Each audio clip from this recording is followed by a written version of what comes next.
graphing a piecewise function is exactly like when you have two pairs of shoes, you grab one from each of the pairs. As we can see, I have two pairs of shoes. One is blue, the other one is red.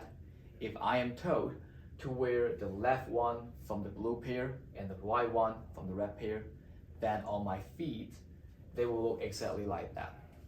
We're going to use this idea to demonstrate how we can graph a piecewise function.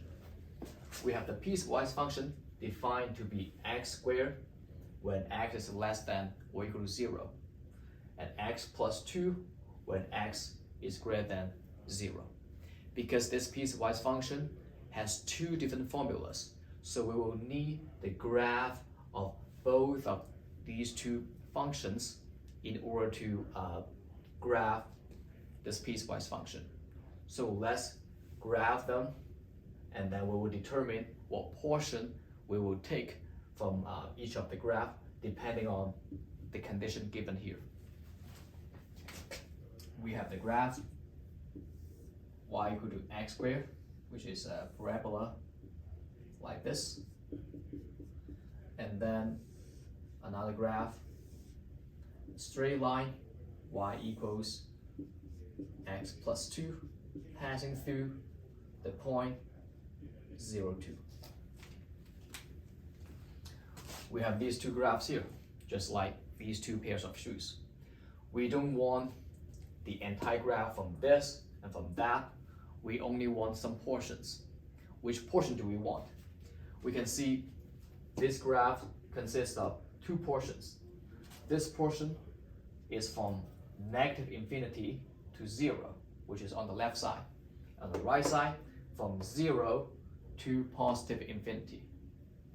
And the condition here tells us that we're only interested in a portion where x is less than or equal to 0, which means I'm gonna erase the part that I don't want, which is the part where x is greater than 0.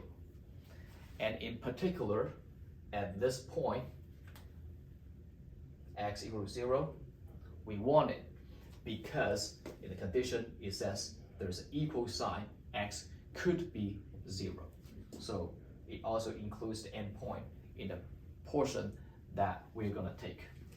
And then moving on to the second graph, it also consists of two portions. This part where x is less than 0, and this part x greater than 0.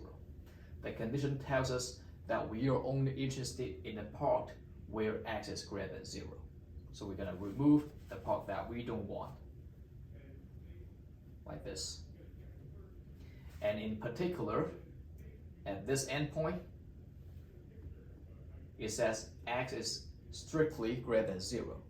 So this point is also not included, which means there's going to be a hole here like that.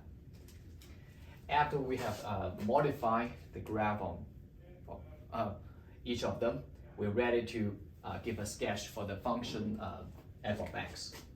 You just simply join them together like how we choose one from each of the pairs to choose the shoes. So this is going to be like this, by taking the first graph for this, and then the second graph on the right side, this point 0, 2. And that's exactly the graph of the function f of x. After we have the graph of f of x, let's take a look at evaluating the function at 2 and 0. To find f of 2, we're gonna look at where the number 2 falls in. Number 2 obviously falls in this range because 2 is greater than 0. So we should be using this formula to evaluate the function. So we find f of 2 by using this formula, 2 plus 2 equals 4. We can also look up to the graph to see why this is true. X equal to 2, look up to the graph, right? This point is 2, 4. And then for x equals 0, do the same thing, evaluate the function at 0.